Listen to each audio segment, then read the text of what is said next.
Hello students, आज हम book हमारी है बसंत हिंदी की क्लास 8th। चैप्टर नंबर है हमारा 5, चिट्ठियों की अनूठी दुनिया। इससे हमें पता चलता है, नाम से ही पता चलता है कि चिट्ठियों की अनूठी दुनिया है। ये रचित है अरविंद कुमार, इसके लेखक हैं। इन्होंने चिट्ठियों की अनूठी दुनिया के बारे में वर्णन कर यह बताना चाहा है कि भले ही हमारे संचार साधनों में कितने ही दिन प्रतिदिन वृद्धि होती रहे, फिर भी चिट्ठियों की तो अपनी ही दुनिया निराली होती है। पहले हमारे यहाँ चिट्ठियां आती थी।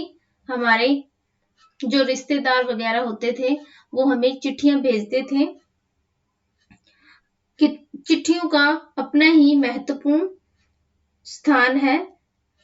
आज का संसार है जो कि फैक्स से, एसएमएस से, दूरभाष से, ईमेल से कितना अपना प्रभुत्व जमा लिया है, लेकिन चिट्ठियों का महत्व कभी कम नहीं हुआ है। स्टार्ट करते हैं। 5 नंबर चैप्टर है चिट्ठियों की अनूठी दुनिया। पत्रों की दुनिया भी अजीबोगरीब है। अजीबोगरीब का मतलब हुआ है अनोखा, और उसकी उपयोगिता हमेशा से बनी रही है। पत्र जो काम कर सकते हैं वह संचार का आधुनिकतम साधन नहीं रह कर सकता है। पत्र जैसा संतोष फोन या एसएमएस का संदेश कहां दे सकता है। पत्र एक नया सिलसिला शुरू करता है और राजनीतिक, साहित्य, कला के क्षेत्रों में तमाम विवाद और नई घटनाओं की जड़ भी पत्र ही होते हैं। दुनिया का तमाम साहित्य पत्रों पर केंद्रित है और मानव सभ्यता के विकास में इन पत्रों ने अनूठी भूमिका निभाई है। पत्रों का भाव सब जगह एक सा है, भले ही उसका नाम अलग अलग हो। पत्र को उर्दू में खत, संस्कृत में पत्र, कन्नड़ में कागद, तेलुगु में उत्तरम, जाबू और लेख तथा तमिल में कडिदल कहा जाता है। पत्र यादों को सहज कर रखते हैं, इसमें किसी को कोई संदेह नहीं है। हर एक ही अपनी पत्र लेखन कला है और हर एक के पत्रों का अपना दायरा है।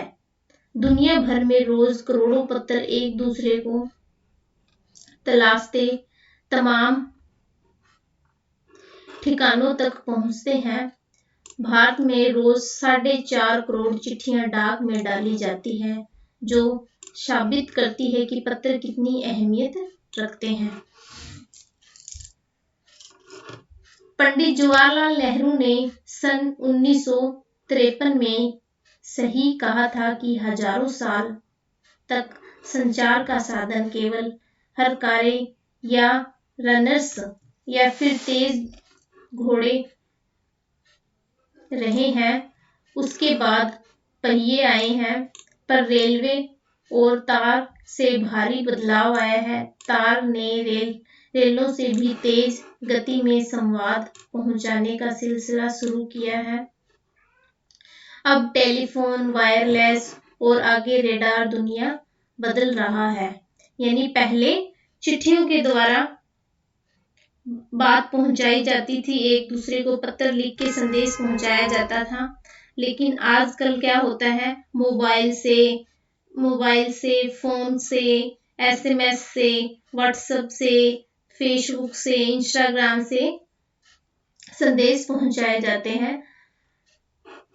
पिछली शताब्दी में पत्र लेखन ने एक कला का रूप ले लिया है। डाक व्यवस्था के सुधार के साथ साथ पत्रों को सही दिशा देने के लिए विशेष प्रयास किए गए हैं। पत्र संस्कृति विकसित करने के लिए स्कूली पाठ्यक्रमों में पत्र लेखन का विषय भी शामिल है। यानी स्कूलों में भी पत्र लेखन का विषय शामिल किया गया है। भारत ही नहीं, दुनिया के कई देशों में ये प्रयास चले हैं। विश्व डाक संघ ने अपनी ओर से भी काफी प्रयास किया है।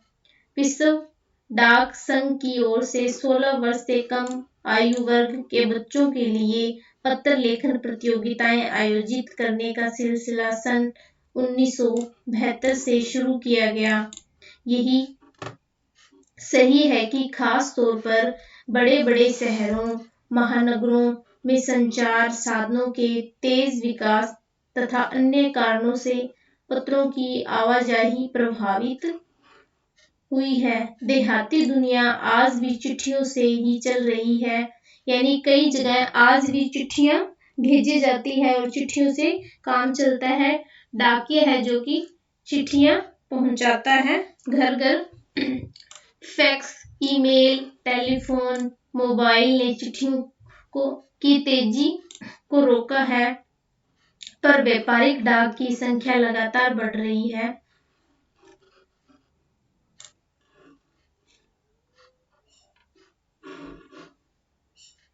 जहां तक पत्रों का सवाल है, अगर आप बारीकी से उसकी तह में जाएं तो आपको ऐसा कोई नहीं मिलेगा जिसने कभी किसी को पत्र न लिखा हो या न लिखाया हो, या पत्रों का बेसब्री से जिसने इंतजार ना किया हो, बेसब्री से किसी ने इंतजार न किया हो। हमारे सैनिक तो पत्रों का जिस उत्सुकता से इंतजार करते हैं उसकी कोई मिसाल ही नहीं।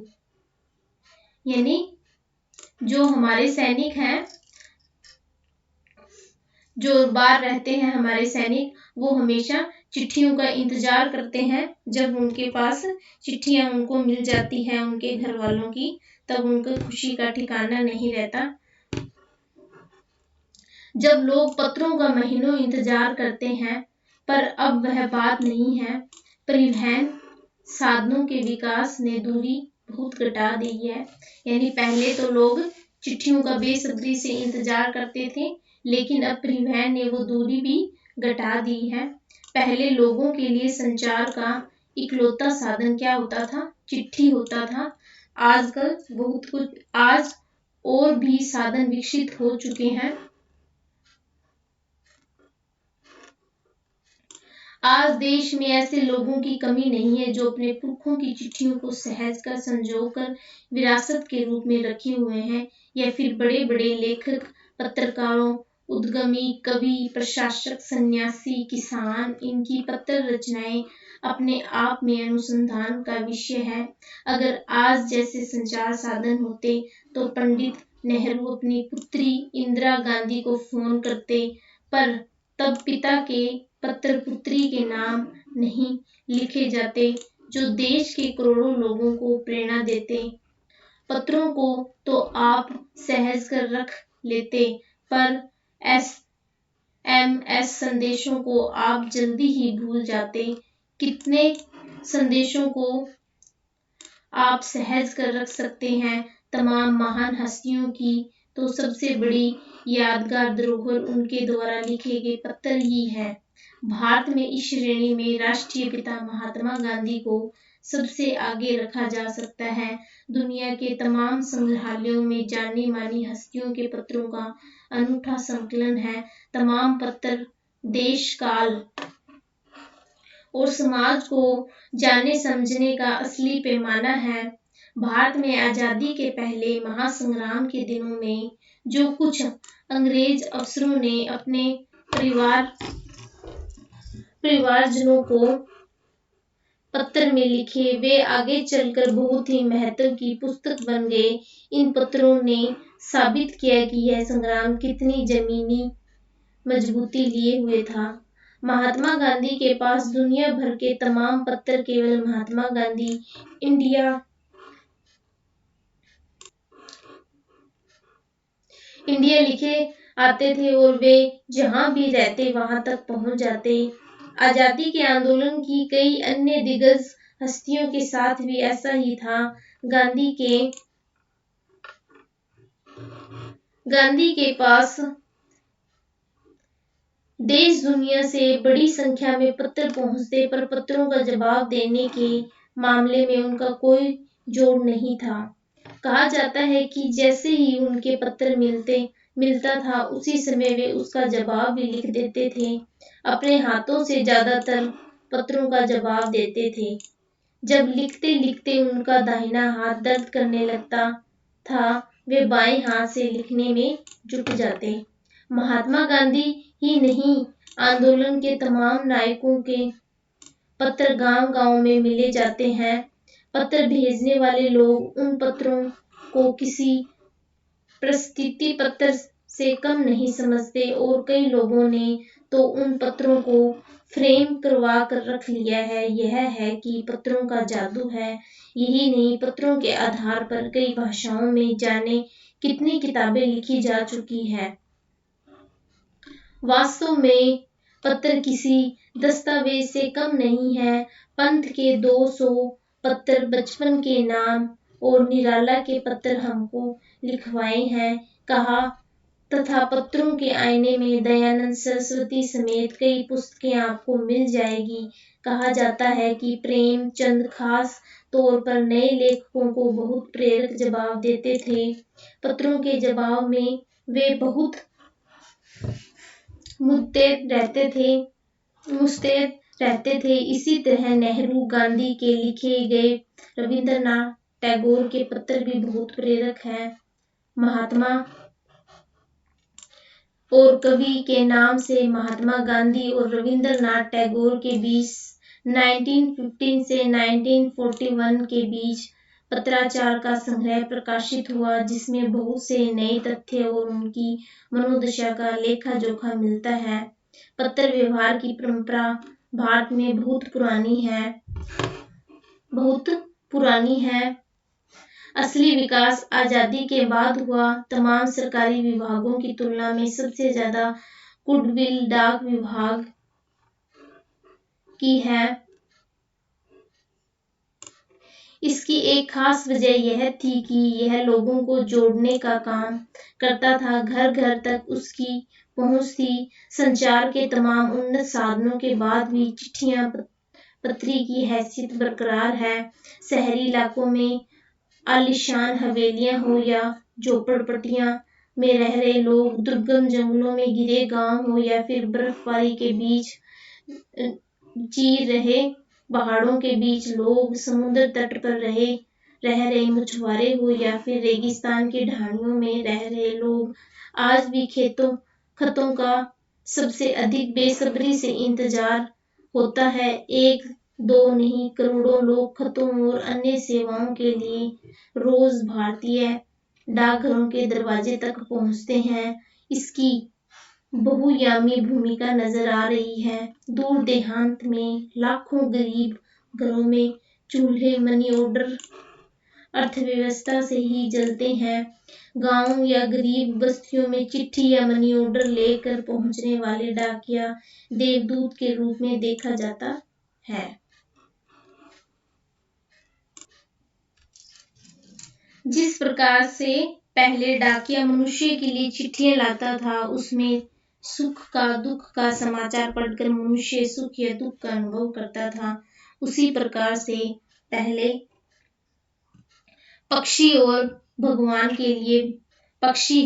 बादल भगवान के डाकिया थे। वे ईश्वर के ऐसे ही संदेश केवल हम महसूस करते हैं, उसके द्वारा दिए जाते हैं। पहले कबूतर थे, वो भी एक स्थान से दूसरे स्थान पर चिट्ठियां पहुंचाया करते थे। जिस तरह से डाकिया डाक लेकर एक स्थान से दूसरे स्थान पर पहुंचाता है और ये मनी ऑर्डर भी लेके जाते हैं, इसी अर्थव्यवस्था से चलते हैं। डाकिया हर जगह मनी ऑर्डर लेकर जाता है, चिट्ठियों पहुंचाने का काम करता है। इसीलिए भारत में डाकिया को देवदूत के रूप में माना जाता है। Thank you. नेक्स्ट वीडियो में हम इनके क्वेश्चन आंसर करेंगे।